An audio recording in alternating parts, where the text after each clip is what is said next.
இஸ்லாமிய குழந்தைகளுக்கு இஸ்லாமியர்கள் சொல்லிக் கொடுக்க வேண்டியது என்னன்னா, நமது முன்னோர்கள் இந்த அறிவியெல்லாம் கண்டுபிடிச்சாங்கன்றத சொல்லிக் கொடுக்கணும். எல்லாருக்கும் அஸ்ஸலாமு அலைக்கும். எல்லாரும் எப்படி இருக்கீங்க? படிப்பு, பதவி, வாழ்வாதாரம் இந்த மூணுத்துலயுமே இஸ்லாமிய சமூகம் ரொம்ப பின்தங்கி இருக்கு, முக்கியமா இந்தியாவில்.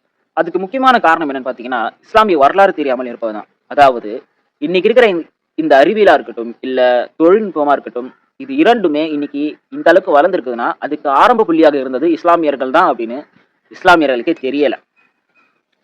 கிபி 750ல இருந்து கிபி 1200கள் வரைக்கும் அப்பாசித் கலிஃபத் அப்படின்ற ஒரு இஸ்லாமிய அரசு இருக்கு. அந்த அரசுக்கு கீழே ஒரு பக்தாத் அப்படின்ற ஒரு ஊர் இருக்கு.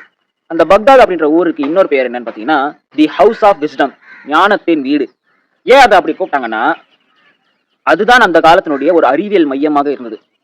வரலாற்றில் பேசப்படாத நூற்றுக்கணக்கான இஸ்லாமிய அறிவியல் வல்லுநர்கள் அங்கதான் உருவாக்குனாங்க. உதாரணத்துக்கு சொல்ல போனா father of algebra, father of chemistry, father of robotics, father of optics அப்படின்னு நூற்றுக்கணக்கில் சொல்லிட்டே போகலாம்.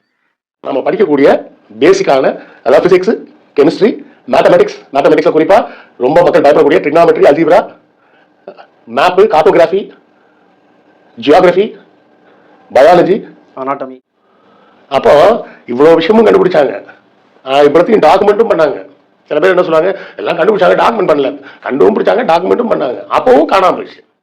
அது மட்டும் இல்லாம அந்த காலத்துல எழுதப்பட்டிருந்த கிரேக்க மொழி நூல்களா இருக்கட்டும், இல்ல சான்ஸ்கிரிட் மொழியில எழுதப்பட்ட நூல்களா இருக்கட்டும், அது எல்லாம் முதல்ல அரபிக்ல தான் டிரான்ஸ்லேட் பண்றாங்க. அந்த டைம்ல மட்டும் அரபிக்ல டிரான்ஸ்லேட் பண்ணாம இருந்திருந்தா இன்னைக்கு அதெல்லாம் இங்கிலீஷ்ல நமக்கு கிடைச்சிருக்காது பல இன்ஃபர்மேஷன்ஸ். பட் அதெல்லாம் காணாம போனதுக்கு முக்கியமான காரணம் என்னன்னு பாத்தீங்கன்னா மங்கோலிய படையெடுப்பு. அந்த மங்கோலிய படையெடுப்பின் காரணமாக கோடிக்கணக்கில் இஸ்லாமியர்கள் கொல்லப்படுறாங்க. அந்த நகரமே எரித்து நாசமாக்கப்படுது.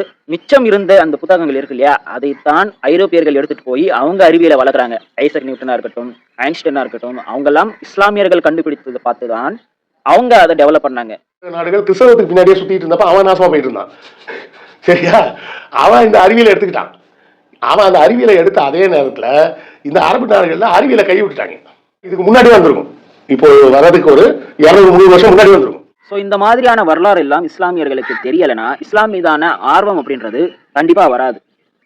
ரூல்ஸ் அப்படின்னு வெறும் ரூல்ஸ் பக்கமே போகாம இஸ்லாமியர்கள் என்ன செஞ்சாங்க, மற்ற பிள்ளைகள் எல்லாம் இந்த உலக வாழ்க்கையில அறிவியல் சார்ந்தோ மற்ற விஷயங்கள் சார்ந்தோ முன்னேறி கொண்டே போகும் பொழுது இஸ்லாமியர்கள் என்ன செஞ்சாங்க எதுக்காக அப்படின்றது தெரியலைன்னா நாம பின்தங்கி தான் இருப்போம்.